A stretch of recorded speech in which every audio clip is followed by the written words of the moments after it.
versículo 8 a 15. Romanos capítulo 1, versos do 8 ao 15.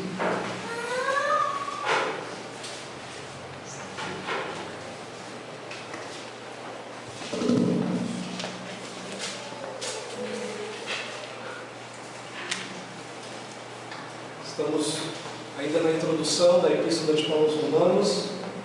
Já vimos a introdução que o apóstolo faz a ele mesmo, as características, as qualificações que ele apresenta, nas quais Deus o chamou e encarregou com que ele assim desenvolvesse para o ministério do Evangelho.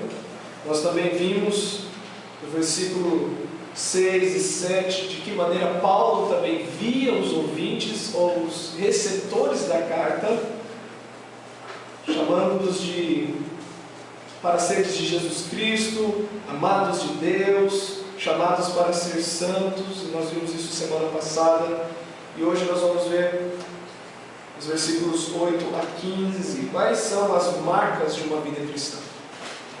Qual é o interesse de Paulo em estar com os irmãos em Roma? O que ele queria dos irmãos e o que ele queria dar aos irmãos ali? Então vamos ler Romanos capítulo 1, versículo 8 a 15, diz assim: Primeiramente dou graças a meu Deus mediante Jesus Cristo no tocante a todos vós, porque em todo o mundo é proclamada a vossa fé. Porque Deus, a quem sirvo em meu espírito, no Evangelho de seu Filho, é minha testemunha de como incessantemente faço menção de vós, em todas as minhas orações, suplicando que, em algum tempo, pela vontade de Deus, se me ofereça boa ocasião de visitar-vos, porque muito desejo ver-vos, a fim de repartir convosco algum dom espiritual, para que sejais confirmados. Isto é, para que em vossa companhia, reciprocamente, nos confortemos, por intermédio da fé mútua, vossa e minha. Porque não quero, irmãos, que ignoreis que muitas vezes me propus ir ter convosco, no que tenho sido até agora impedido, para conseguir igualmente entre vós algum fruto, como também entre os gentios, outros gentios. Pois sou devedor tanto a gregos como a bárbaros, tanto a sábios como a ignorantes. Por isso, quanto está em mim, estou pronto a anunciar o Evangelho também a vós outros em Roma. Oremos. Louvamos o Teu nome, Deus, pela bendita cruz, cruz essa que nos torna aceitos diante do Senhor por intermédio de Cristo. Louvamos a Ti pelo amor estendido a nós, pela graça estendida a nós, pela misericórdia que nos alcançou, Deus, pela regeneração que o Senhor operou sobre nossas vidas, pelo dom da fé. Nós agradecemos porque a salvação pertence ao Senhor. E nessa noite nosso rogo é que possamos ser enriquecidos através de Cristo, através da Tua Palavra, possamos nos conformar mais ao Teu caráter, nos submeter mais à Tua vontade, nos alegrarmos mais da Tua pessoa, Deus. Portanto, que Teu Espírito nos ilumine, nos direcione, dá-nos o entendimento necessário para contemplarmos a Tua beleza e a Tua santidade. E em nome de Cristo nós oramos e Te agradecemos. Amém. Rapidinho, novamente aqui, capítulo 1, 7 primeiros versos, só para a gente ter fixo. Paulo, ele se apresenta, ele está escrevendo uma igreja que não foi fundada por intermédio do ministério dele, e com certeza essa igreja talvez, ou provavelmente tenha sido fundada pelos irmãos que estiveram no ato do Pentecostes ali em Atos 2, havia romanos também que participaram e viram todas aquelas manifestações, que ouviram também na língua romana as grandezas de Deus e ao voltarem, ao regressarem em Roma, tenham estabelecido uma igreja ali. Paulo ele também fala da necessidade ou da alegria que ele tem desse ministério que Deus confiou a ele, no versículo 5, a graça e o apostolado por amor ao nome de Cristo, para a obediência por fé entre todos os gentios. E semana passada eu falei que o ministério do apóstolo Paulo ainda é ativo até hoje, porque temos uma carta dele e nós somos gentios. Então isso é para nós também. Essa verdade de obediência por fé, por amor ao nome de Cristo. E também como ele vê os receptores da carta no versículo 6 e 7, a intenção de ser chamados de Jesus Cristo. E aqui no versículo 8, até onde nós lemos, no versículo 15, Paulo ele apresenta o real interesse dele.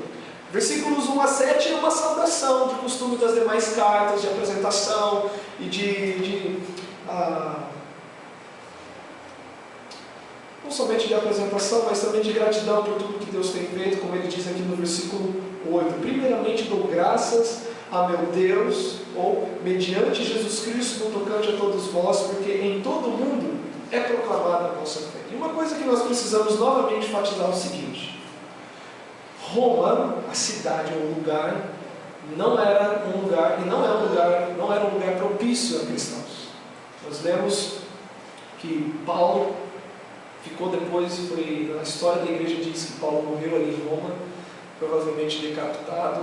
Naquela época, onde havia imperadores com mania de Deus, havia culto a imperadores, faziam-se sacrifícios a imperadores, e você viver proclamando que há somente um imperador, e não Césares, como haviam naquela época, era literalmente perigoso.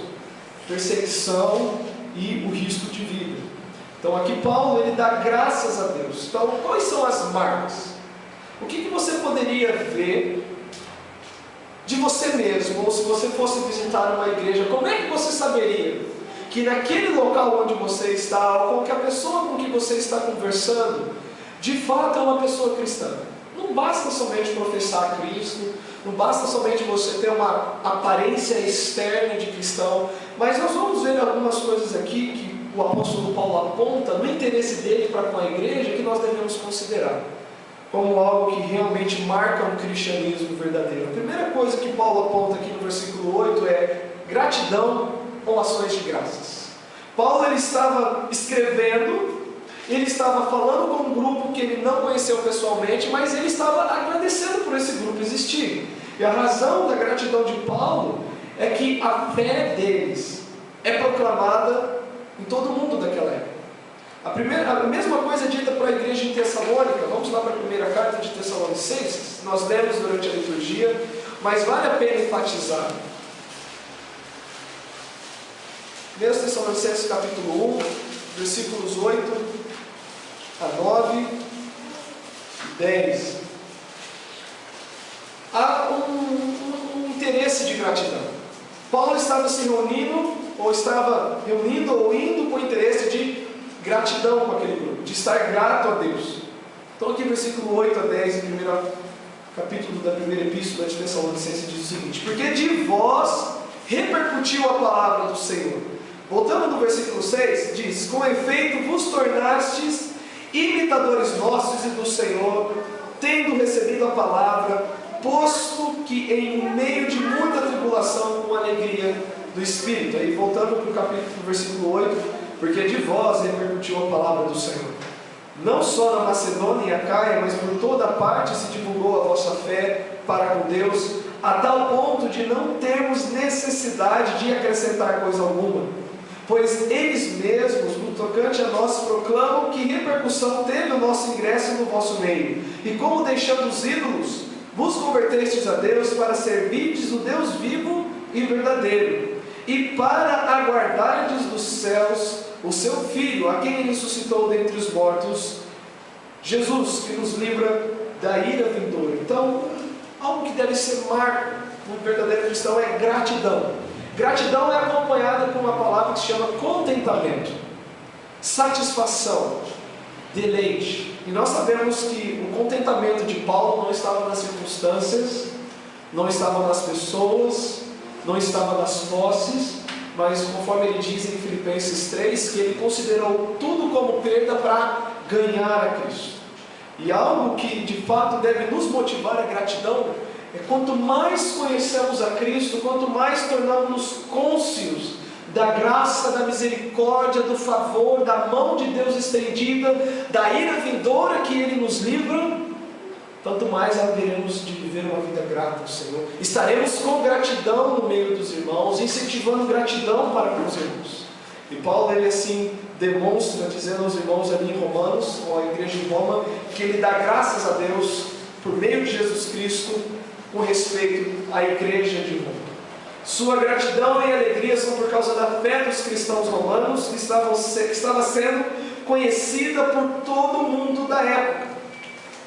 Vale ressaltar, não era fácil naquela época. Hoje, dependendo do lugar, no Oriente Médio, onde há intolerância religiosa, como havia uma intolerância naquela época, a gente ainda pode ver esse tipo de coisa, mas onde o Evangelho se tornou algo banal, onde a palavra Evangelho não tem aquele sentido supremo de boas novas, mas é um trocadilho para bênçãos e coisas que você pode pôr no bolso, fica um pouco mais complicado para nós demonstrarmos isso. Mas quanto mais de Cristo nós vivemos, mais de gratidão nós temos a tributar a Deus.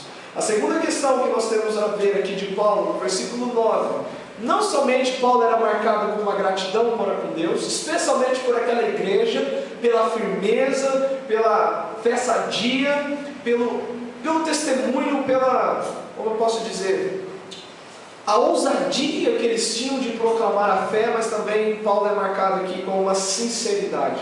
Versículo 9: porque Deus, a quem sirvo em meu espírito no Evangelho de seu Filho, é minha testemunha de como incessantemente faço menção de vós. Paulo ele faz um apelo a Deus de que Deus era testemunha. O que Paulo estava apelando? Que testemunha é essa? Versículo aqui, menção de vós. Depois ele diz no versículo 10, nas orações. Algo que deve marcar a nossa vida também, irmãos, não é somente gratidão, mas é sinceridade diante dos irmãos, ao ponto de você poder apelar a Deus da veracidade daquilo que você está falando diante das pessoas. O que se dá a entender é que provavelmente a igreja de Roma já estava esperando o apóstolo há muito tempo. E como ele diz também na sequência, que diversas vezes ele se propôs ter ido, mas ele meio que se viu impedido de prosseguir. Então, meio que talvez não desanimar o coração dos irmãos ali, ou pensar em outra coisa a respeito dele. Não sei se os irmãos lembram, no início do ministério do apóstolo Paulo, as pessoas ainda estavam meio ressabiadas com ele. Aquele que nos perseguia, agora que proclama as verdades de Deus, talvez também essa fama tenha chegado lá, e ele não esteve presentemente ou pessoalmente lá para apresentar todos os fatos. Então ele diz: o Deus a quem sirvo o meu espírito é testemunha de todas as vezes como eu faço menção de vós. Os homens podem observar o uso e os esforços do nosso corpo, mas somente Deus pode ver se estamos ou não servindo em nosso espírito. Porque ele diz: faço menção porque o Deus a quem sirvo o meu espírito, não somente com sinceridade, mas uma sinceridade no serviço do espírito. E aí, irmãos, que nós devemos cuidar em não ficarmos contentes somente com a aparência externa, e realmente julgar quais são as motivações. Eu estou fazendo para que as pessoas que estão me vendo possam olhar para Cristo e possam buscar conhecer mais Ele, e possam querer amá-lo mais, ou estou usando isso simplesmente para me projetar e receber a glória que é devida a Deus? Porque não é tanto a qualidade do serviço, ainda que nós não devemos fazer a obra do Senhor relaxadamente, mas é a motivação pela qual você é impulsionado a fazer tudo o que você faz. E só há uma única motivação: a glória de Deus. O real valor que Deus tem sobre nossas vidas, o real peso que Deus tem, a tal ponto de todas as nossas decisões terem o peso de Deus na nossa vida. E Paulo diz: Deus é testemunha de como eu quero servir e tenho servido a Ele em meu espírito, e de como eu faço menção de vós. E ele vai dizer no versículo 10, que é nas orações. Então, não somente gratidão, mas uma sinceridade de fato é necessária para um verdadeiro cristianismo. Terceiro, próprio versículo 9, serviço. E aqui eu li uma frase essa semana muito interessante: o membro de igreja que não trabalha, dá trabalho. Serviço, irmãos. Se nós estamos realmente motivados pela e para a glória de Deus, em exaltar o nome de Deus, não há motivação que fique parada. Não há motivação, não há pessoa motivada que consiga ficar de braços cruzados e não fazer nada para Deus. Paulo está falando do seu a quem sirvo, no versículo 9. Porque Deus a quem sirvo em meu espírito, não na igreja local, não ali, mas no meu espírito, no meu dentro de mim, no meu interior, de todo o meu ser, conforme o mandamento, amar o Senhor teu Deus de todo o seu coração, de toda a sua alma, de todo o seu entendimento, com todas as suas forças, servir a Deus. E o interessante é que essa palavra, ou o verbo servir, ele tem um sentido básico de contratar alguém para algum determinado trabalho. Mas era também usado para o serviço da adoração, aquilo que os sacerdotes faziam no templo. Então aponta para um serviço de fato, um serviço diante de Deus. E aí nós devemos meditar na seguinte questão: todo trabalho para Cristo é sagrado, incluindo até o trabalho secular. Não somente o que eu faço no âmbito de igreja, mas tudo o que eu faço, eu devo fazer como um meio de prestar um culto a Deus. Em casa, fora de casa, na escola, fora da escola, na vizinhança, não muda o fato que Deus me fez um adorador dele. Lá em Tessalonicenses nós lemos: Deus que vos converteste dos ídolos para adorar ao Deus vivo e verdadeiro. Lá em Colossenses no capítulo 1 diz: aquele que nos tirou do reino das trevas e nos transportou para o reino do Filho do seu amor. Deus, ele faz uma mudança na nossa vida, e não simplesmente uma mudança interna, mas aquela mudança em que externamente fica visível que nós adoramos a Deus. E uma das maneiras de adorarmos a Deus é por meio do servir, é por meio de fazer coisas, é por meio do trabalho.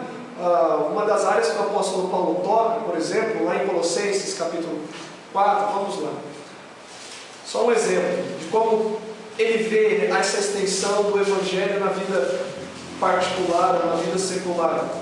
Colossenses no capítulo 4, capítulo 3, versículos 22 até o capítulo 4, versículo 1. Só um exemplo de como o serviço não deve ser visto somente dentro das quatro paredes da igreja. Como servir a Deus é algo que só pode ser contado quando as pessoas estão me vendo fazer, mas servir a Deus é todo o trabalho realizado com este corpo para a glória dele. Versículo 22, capítulo 3 de Colossenses: servos, obedecei em tudo a vossos senhores segundo a carne, não servindo apenas sob ou debaixo de vigilância, visando tão só agradar a homens, mas em singeleza de coração, temendo ao Senhor. Tudo quanto fizerdes, fazei de todo o coração como para o Senhor e não para homens, ciente de que recebereis do Senhor a recompensa da herança. E olha aqui: a Cristo o Senhor é que está servindo, pois aquele que faz a justiça receberá em troco a injustiça feita. E nisso não há acepção de pessoas. Senhores, tratai os servos com justiça e com equidade, certos de que também vós tendes Senhor no céu. Mas você notou o que o apóstolo Paulo diz? A Cristo o Senhor é que estáis servindo. Paulo, ele falou de um serviço, vamos dizer assim, da área religiosa, o interesse de pregar o Evangelho, mas nós podemos estender isso. Todo trabalho para Cristo é sagrado. Serviço é uma parte essencial da vida cristã. E até lá em Tessalonicenses também diz, né, aqueles que começaram a acreditar que a ressurreição já se tinha dado, o dia do Senhor já tinha vindo, não estavam fazendo o quê? Trabalhando. E ele disse: aquele que não trabalha também não coma. E lá em Provérbios nós temos uma séria denúncia contra a preguiça, contra o ficar se revolvendo na cama. Mas Paulo, ele diz: porque Deus a quem sirvo. A vida cristã não pode ser vivida a parte do serviço de Deus e para Deus. Então, pense nisso. Talvez você que esteja até procurando emprego, tem às vezes as pessoas que estão correndo atrás de emprego e ficam: por que eu não consigo um emprego?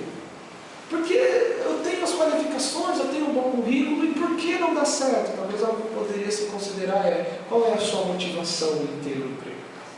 É só para ter um salário no final do mês, para comprar todas as suas coisas que você gostaria de ter para se alegrar aqui? ou porque você entende que você deve trabalhar também para honrar a Deus e ajudar também a contribuir no avanço do reino, ou das demais questões que envolvam o nome de Deus. Paulo ele deixa bem claro: Deus a quem sirvo. Gratidão, sinceridade, serviço, e agora no versículo 9 e 10, oração.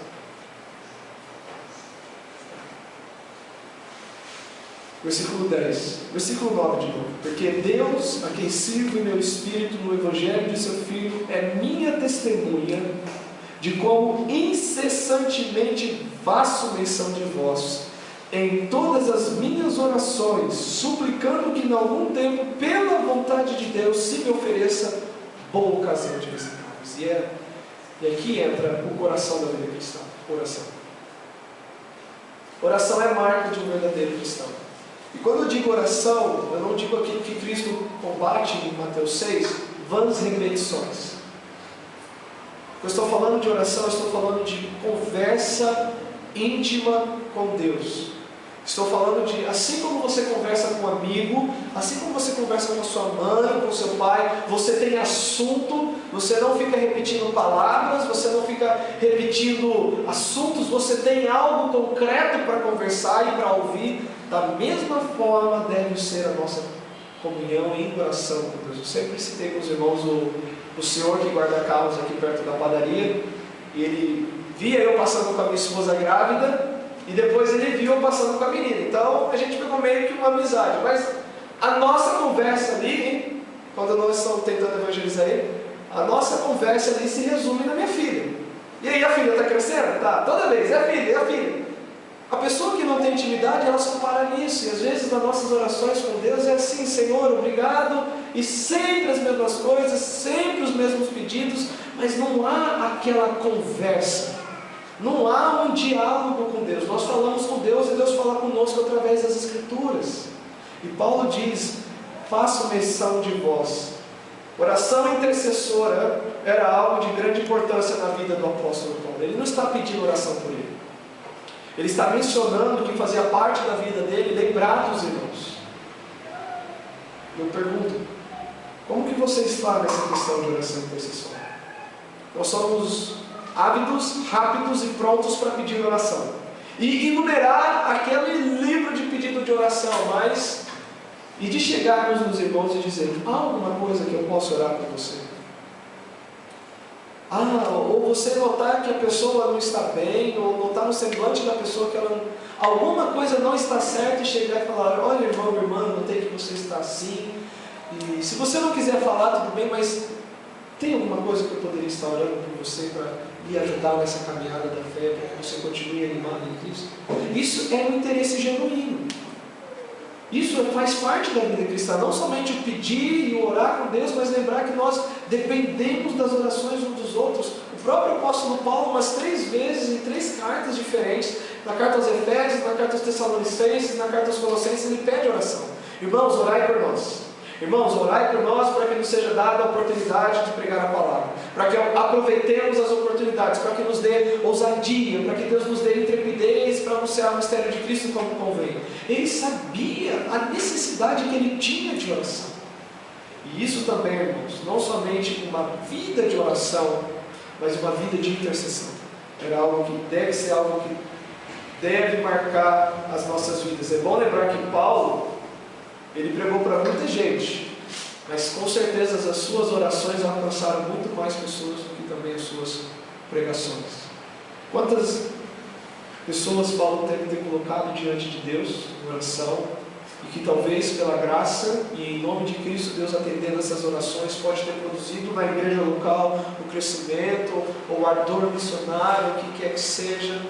Se você quiser realmente pedir a saúde de uma igreja, é medida pelo quanto que essa igreja ora uns pelos outros. Não somente o quanto que essa igreja pede, mas o quanto que essa igreja ora uns pelos outros. A oração é uma das marcas mais definitivas de uma vida cristã. Quinto item, versículo 10. Submissão. Vamos lá, oração, gratidão, sinceridade, serviço, submissão a Deus. É uma marca também de uma vida cristã. Submissão ou submeter-se à palavra de Deus. Olha o versículo 10, quando ele diz: ele faz menção em todas as minhas orações, suplicando que em algum tempo, pela vontade de Deus. E se há algo que não deve ser estranho para nós, é a vontade de Deus. E quando nós falamos da vontade de Deus, parece aquela coisa assim, turva, nublada, como se fosse uma névoa, vevo. Não, a verdade de Deus está clara. A verdade principal da vontade de Deus é que Ele deve ser glorificado. A vontade dele é que todos o glorifiquem. E a partir daí nós vamos discernir o que é a vontade de Deus na nossa vida ou não. A partir da glória de Deus. E Paulo sabia disso. E ele entende que mesmo comissionado, separado, com poderes que Deus concedeu a ele, nada disso ele tinha como aquela garantia de poder ultrapassar, mas sempre em submissão. Ou seja, a oração do apóstolo Paulo por uma viagem bem sucedida estava condicionada à vontade de Deus. A vontade de Deus deve ser suprema sobre e para a nossa vida. E lá em Romanos 12, quando ele chega lá no versículos 1 e 2, o que nós podemos ver aqui dessa introdução da carta aos Romanos, nós podemos ver vestígios dela em toda a carta depois. Romanos 12, 1 e 2. Rogo-vos, pois, irmãos, pelas misericórdias de Deus, que apresenteis os vossos corpos por sacrifício vivo, santo e agradável a Deus, que é o vosso culto racional. E não vos conformeis com este século, mas transformai-vos pela renovação da vossa mente, para que experimenteis qual seja a boa, agradável e perfeita vontade de Deus. E tudo o que nós não estamos fazendo dentro da vontade de Deus é pecado. E é com isso que nós devemos nos preocupar, irmãos. Toda a alegria está dentro da vontade de Deus. Toda bondade, toda agradabilidade, toda perfeição está dentro da vontade de Deus. E uma das vontades declaradas, de acordo com João 17,3, e a vontade de Deus e a vida eterna é esta, né, por exemplo, que conheçam a Ti, o único Deus, e a Jesus Cristo, a quem Tu enviaste. Olha, uma vontade declarada de Deus. Eu costumo dizer o seguinte: as vontades, ou a vontade de Deus naquilo que nós entendemos por particular, está sujeita àquilo que nós já estamos obedecendo da vontade geral de Deus revelada. Por exemplo, eu devo viajar, devo fazer tal coisa, devo adquirir tal coisa, devo me empreender em tal negócio. Senhor, o Senhor quer que eu faça isso ou não? Eu entendo que essas coisas já estão sujeitas a partir do momento em que você já está cumprindo a vontade geral. Santificação, evangelismo, todas as coisas que nós já temos por declarado que é a vontade de Deus, e a partir disso, essas outras coisas já se tornam um pouco mais claras. E aí tem pessoas que ignoram a vontade geral, aquilo que já é claro, revelado, escancarado da vontade de Deus, e Senhor, e fica martelando, mas não está disposto a fazer aquilo que é de uma maneira geral. Submissão é uma marca de uma vida cristã. Sexto, versículos 11 a 13. Comunhão.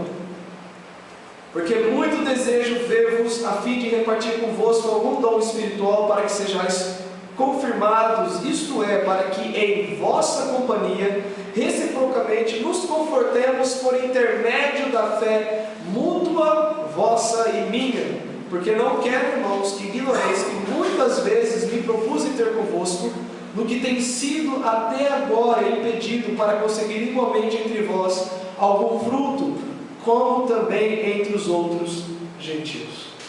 O desejo de Paulo também era de ter comunhão. E uma das marcas de uma pessoa cristã, de fato, é comunhão. E estar junto é uma coisa, comunhão é outra. Pela palavra comunhão, nós entendemos que é uma união em comum, ou comum de união. E o que nos une em comum? Cristo. É perfeitamente possível você ficar uma hora aqui dentro e uma hora lá fora, talvez conversando, e não ter tido comunhão. Porque o seu interesse comum não era Cristo, não era a pessoa dele, não era a glória dele. O que Paulo está dizendo: olha, muito quero ter convosco, para que possamos reciprocamente, por intermédio da fé, alegrando um ao outro com questões de entretenimento, ou qualquer outra questão para passar o tempo. Nosso momento especial aqui é porque nós temos fé em Cristo. É porque Deus abriu os nossos olhos, é porque Deus nos concedeu fé, é porque Deus nos atraiu ao seu Filho, é porque Deus se revelou a nós, é porque Deus iluminou o entendimento do nosso coração para abraçar a Cristo, e só. O que passar disso é humanismo. Eu preciso me sentir bem, eu tenho que ter isso, a igreja tem que ter isso, tem que... E a gente ouve, infelizmente, de igrejas aí que fazem coisas que é de ficar pensando. Teve uma agora que colocou um ringue dentro da igreja e eles fazem MMA, aqueles vale tudo. Tem uma igreja nos Estados Unidos que montou um negócio de tourada, de touro, de rodeio. Não sei como é que chama aquele negócio lá.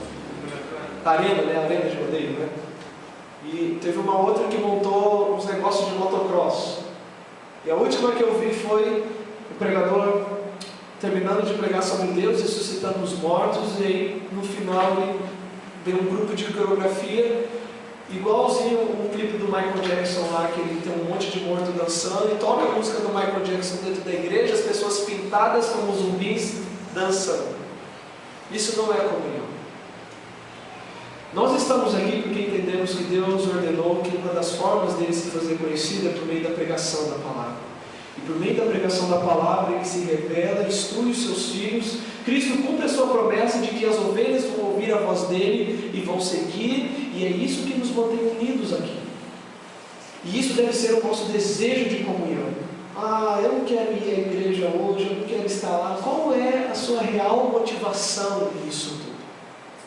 Qual é aquilo que está dentro, que está te movendo a fazer e deixar de fazer? É porque ali não há quem se compatue com a fé verdadeira em Cristo, ou porque ali eu não vou me sentir satisfeito com qualquer coisa que a minha carne queira? Mas Paulo ele diz: meu desejo de ver-vos, desejo ver-vos a fim de repartir comunhão é o seguinte: você dá e recebe. Paulo diz: eu estou pronto ao quê? A dar e receber, repartir reciprocamente, ou nos confortemos reciprocamente por intermédio da fé mútua, vossa e minha. E aí a gente volta naquela velha conversa que eu sempre bato na tecla aqui. Você tem 6 dias durante a semana para obter algo de Deus, por meio da comunhão, por meio da meditação, por meio da contemplação da pessoa de Deus. Você tem 6 dias em que você pode ter um devocional a Deus. Você tem 6 dias em que você pode adorar a Deus. O domingo não é o dia que você vai receber tudo isso para viver a semana, mas a sua semana se resume nesse dia, em que o que acontece aqui é um reflexo simplesmente da tua semana com Deus. Se você ouviu a Ele, não. Se você adorou a Ele ou não, se você se alegrou nele ou não, se você quis servir a Ele ou não, porque se você passou a semana toda longe dessas coisas, que nós entendemos como meios da graça do Senhor, isso daqui para você vai ser um peso. Ficar 1 hora, 1h30 ouvindo uma pessoa falar, você sentado cantando uns hinos que para outros isso daqui já é ultrapassado, vai ser a coisa mais pesada do mundo. Por quê? Você não teve comunhão. E a necessidade, irmãos, é que cada um aqui cheio de Cristo, cheio como diz lá em 2 Coríntios, exalando o bom perfume de Cristo, tendo sal na palavra, luz na vida, porque nós necessitamos uns dos outros. E Deus também apontou como um dos meios dele trazer crescimento, é por meio da comunhão. Colossenses 3,16 diz: habite ricamente em vós a palavra de Cristo, instruí-vos e aconselhai-vos mutuamente em toda sabedoria, louvando a Deus com salmos, hinos e cânticos espirituais, com gratidão em vossos corações. Mas é necessário isso. E comunhão é uma das marcas, e essa comunhão é baseada na fé. E por último, versículos 14 e 15, prontidão. Paulo estava pronto, pois sou devedor tanto a gregos como a bárbaros, tanto a sábios como ignorantes. Por isso, quanto está em mim, eu estou pronto a anunciar o Evangelho também a vós outros, irmãos.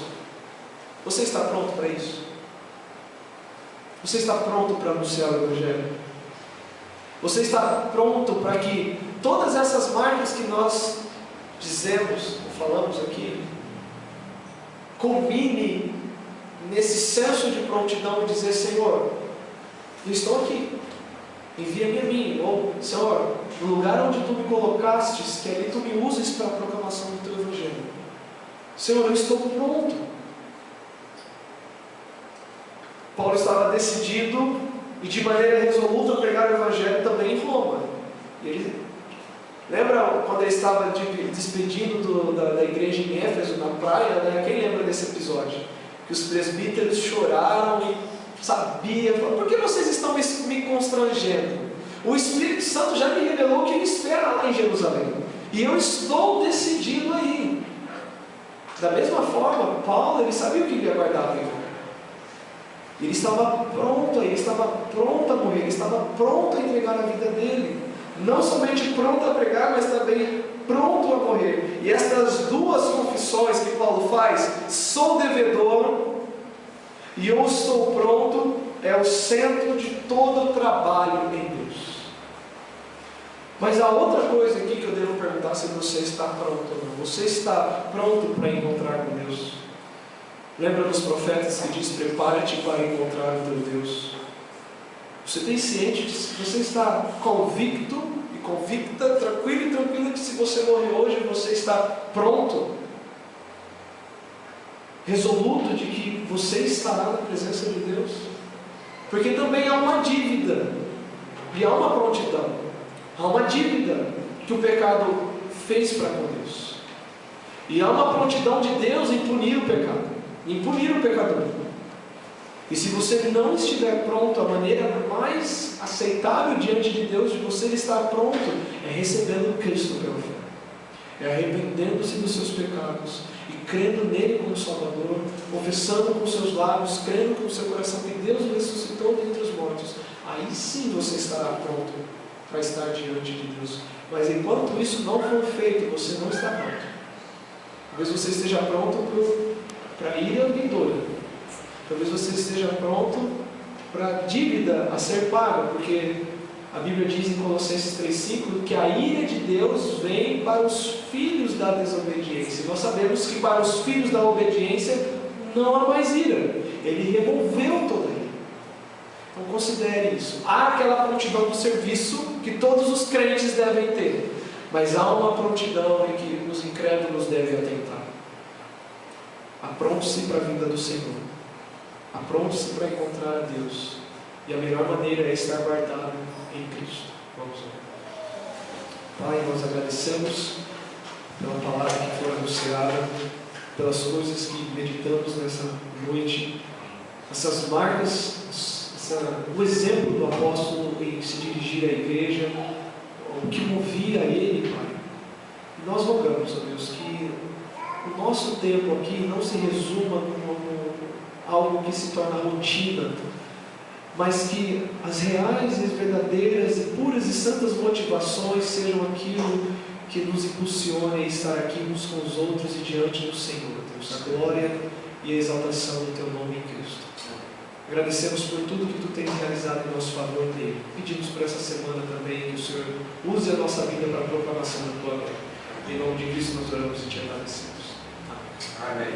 Deus abençoe e até semana que vem, se assim o Senhor.